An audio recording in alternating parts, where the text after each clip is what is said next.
Take two. Take two. Yeah. All right. Try, you know, switching scene, I guess. So I got this keyboard, and it's a keyboard that you put a specific phone, the PINEPHONE. This is made by Pine for the PINEPHONE. And there it says. I think it's legible. And well, I mean, it's kind of the reason I bought the phone, because I do have a thing for small keyboards. I mean, this might be a little too small. Like, I might be able to press keys without, you know, pressing multiple. I can press like up to four or five keys with a single finger.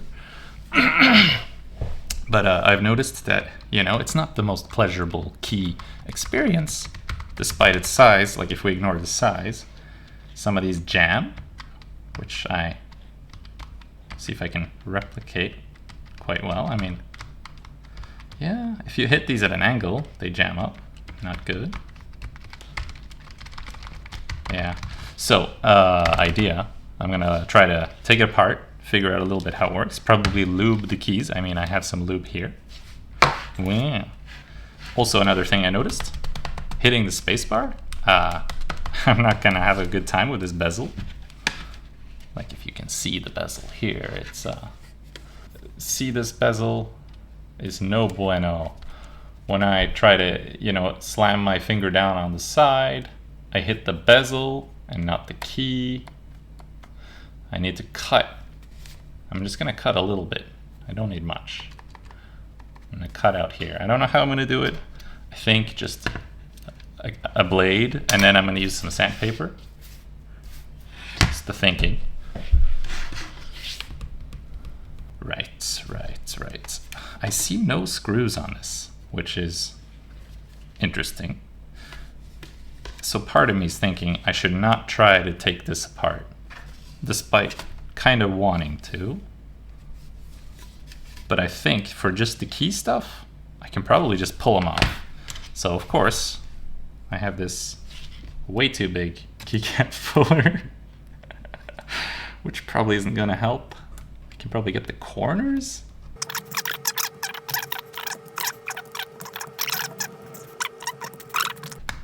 Yes!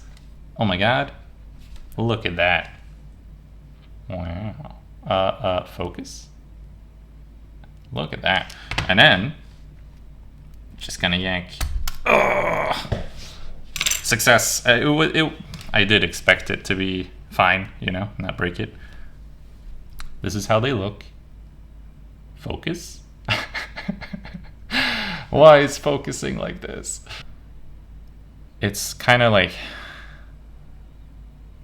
90-degree rotated from what I've normally seen, and also the inverse, I think, because usually the stem is on this part. I actually have a normal keyboard over here, kind of normal keyboard, where if I just yank off one of these, you can kind of see this one has the inverse. It wants the little cross to go into it, and here's the stem, and then this, yeah. Let's see.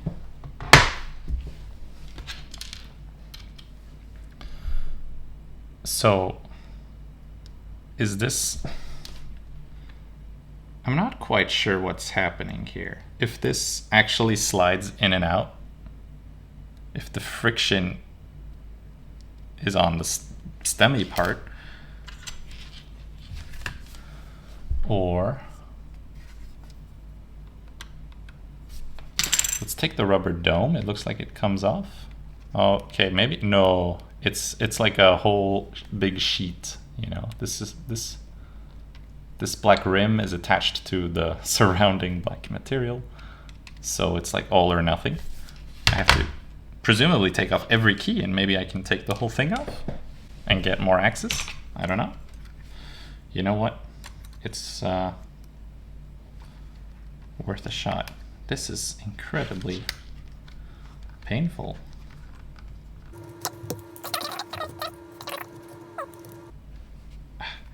This is not meant. Maybe just thinking here.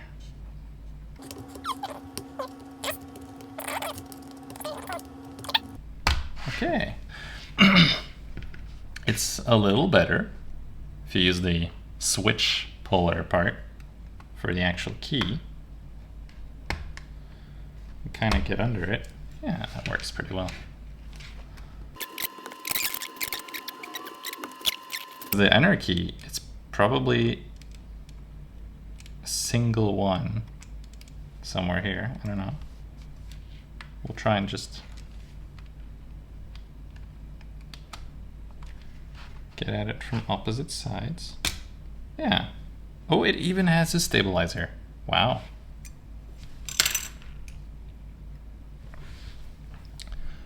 That is tiny. Yeah.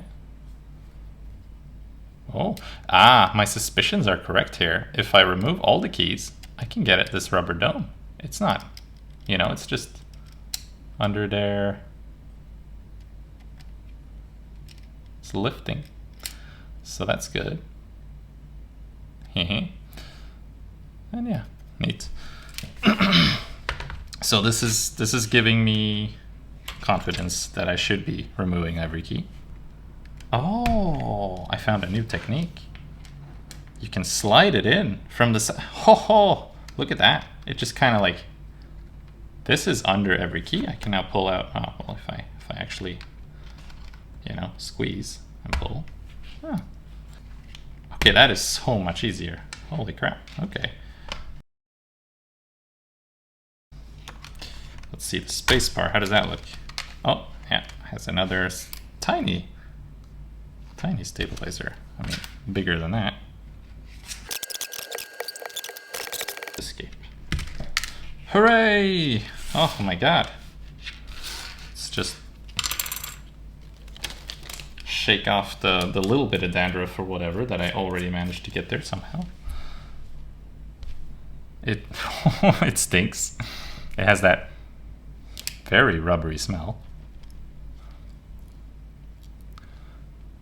I mean, was that a surprise? Okay, so the rubber dome, I'm not gonna bother like really doing anything with this, lubricating it. No, this pops the keys back up. So the stem actually slides up and down.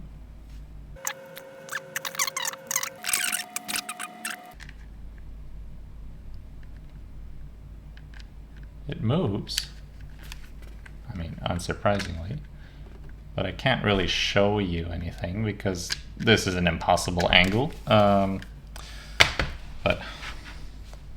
I do believe that, well, I actually want to be careful with the traces on this to not like scuff them too much. Yeah. If you can, do I have a magnifying glass? I do. I actually do have a magnifying glass. I bought one of these cheap USB microscopes. We do not need to be this zoomed in. In fact, we can be like this. Yeah, like that. You see here, can I capture it? Oh, that's a perfect image of the notch. So that makes the key a little hard to put in at first, but once it's in, it then slides on the stem, which I can't really point to, but maybe with this. Like here, yeah, like it slides up and down the stem. A little notch. I guess it's like that on the other side too? No, it's only on one part. Well, would be kind of nice to just, I don't know, look at this stuff. And it has a little strange like notch on the end as well. And then far down there, I guess, is the actual like capacitive pad with a little air bubble, like a buckle, so that when you hit it, it bridges two connections. Let's just focus on a key. So if it was like this, the little notchy part, weird part of this is at the bottom. From left to right. I want to do this without, like, I want it to be clear and visible what I'm doing on cam. So I flipped it. And the notch is at the bottom, right? So from left to right flip, it lines up with this weird little like divot sticking out there at the bottom. Okay, so this is not fancy lube. I know there's a lot of people that know what they're doing and buy like the proper stuff, but this was just cheap bicycle PTFE lube, I believe. I don't even actually know if it's fully, what's the word? Non-conductive. And a cheap brush. I will just kind of, oh, I use the lids to kind of smush it. Technical term, I know. Just gonna like go, I should try with one key, right? Let's try with number 5. And part of me feels, I guess I should do this one because it's easier and I don't get too much in there. Probably. Whoa, they're so small and my fingers are massive in comparison, so. And that should be enough. Let's put number 5 back. 0, or escape. 1, 2, 3, 4, 5. Ah, get in there. Right, the membrane. I almost forgot. It goes down. No problem.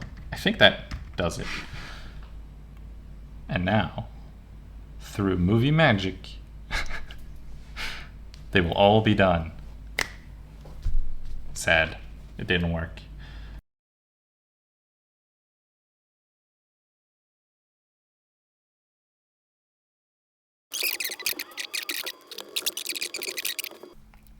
So up here, worst spot.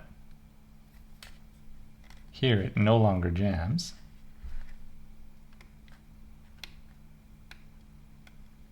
It's like, it is getting a little better.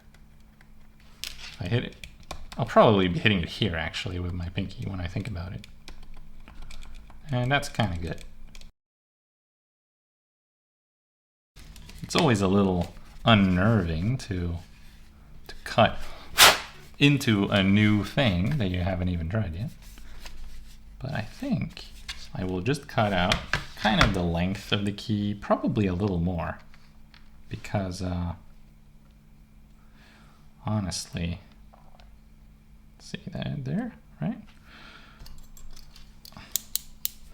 I want to like nick it, because if I think about it, my thumbs, they will be at an angle, and I don't want to hit this at all, really, so I should be cutting it all the way to the middle of these 2 keys, probably.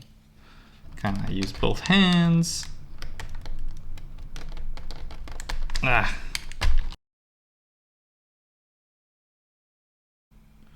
So, sanding. 400 grit to 200.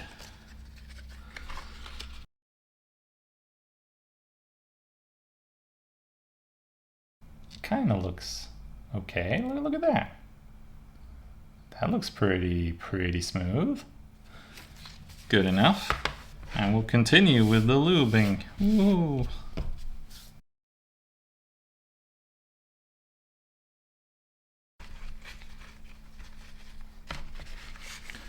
All right, great.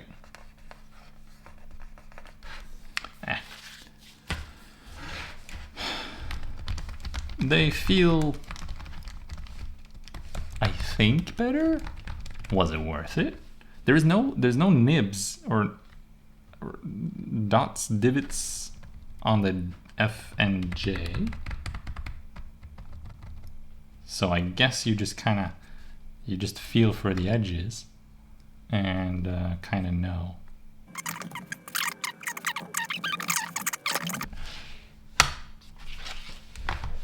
The end.